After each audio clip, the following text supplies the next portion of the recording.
ప్రభువుల దీవించును గాక. ఈరోజు వాగ్దాన సందేశం యోబు గ్రంథం 29వ అధ్యాయం 5వ వచనం. సర్వశక్తిమంతుడు నాకు తోడై ఉండెను. ప్రభువైన యేసుక్రీస్తు మాట దీవించును గాక. ప్రార్థన. ప్రభు ఈ మాటను దీవించి ఆశ్రయించండి. యేసునామములో ప్రార్థిస్తున్నాను తండ్రి, ఆమేన్. సర్వశక్తుడు తోడై ఉంటాడు. ఈరోజు వాగ్దాన సందేశం, సర్వశక్తుడు ఇంకనూ నాకు తోడై ఉన్నాడు. ప్రభు స్తోత్రం. ప్రభు నీకు తోడై ఉన్నాడు. ఎందుకంటే నేను ఆశీర్వదిస్తాడు, నిన్ను హెచ్చిస్తాడు, నిన్ను గొప్ప చేస్తాడు. ఆయన నీకు తోడై ఉంటే నీవు వర్ధిల్లుతావు. ఆమేన్. ఆయన నీకు తోడై ఉంటే నువ్వు ఆశీర్వదించబడతావు. ఆయన నీకు తోడై ఉంటే దేవుడు నిన్ను బలంగా వాడుకుంటాడు. ఆయన తోడై ఉంటే ఏ శక్తి నిన్ను ఆపలేదు అని ప్రభు వాక్యం సెలవిస్తుంది. ఆమేన్. ప్రభు నీకు తోడున్నాడు.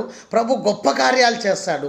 ప్రభు అని యేసుక్రీస్తు నిన్ను దీవిస్తాడు, నిన్ను బలపరుస్తాడు, నిన్ను నడిపిస్తాడు. దేవుడు నిన్ను ఉన్నత శిఖరాలకు తీసుకెళ్తాడు. దేవుడు కీర్తన 62:2 ప్రకారం, కీర్తన 61:2 ప్రకారం, యెషయా 41:10 ప్రకారం దేవుడు నిన్ను ఆశీర్వదిస్తాడు. ప్రభు అని యేసుక్రీస్తు మాట దీవించను గాక. ప్రార్థన.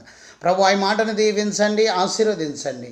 ఎవరెవరు విన్నారో వారిని దీవించి సబ్స్క్రైబ్ చేసిన బిడ్డలను దీవించండి. యేసునామములో ప్రార్థిస్తున్నాను తండ్రి, ఆమేన్. తండ్రి, కుమార, పరిశుద్ధాత్మ త్రియేక దేవుని సన్నిధానం సదాకాలం మీకు తోడు నీడై ఉండును గాక. ఆమేన్. Praise the Lord. జయమని మా యూట్యూబ్ ఛానల్ సబ్స్క్రైబ్ చేయండి, లైక్ చేయండి, షేర్ చేయండి, అనేకులకు తెలియజేయండి. మీ ప్రార్థన అవసరం మాకు కాల్ చేయండి. మా cell number 9948930321. Praise the Lord. God bless you. ప్రభు మమ్మల్ని దీవించును గాక. ఆమేన్.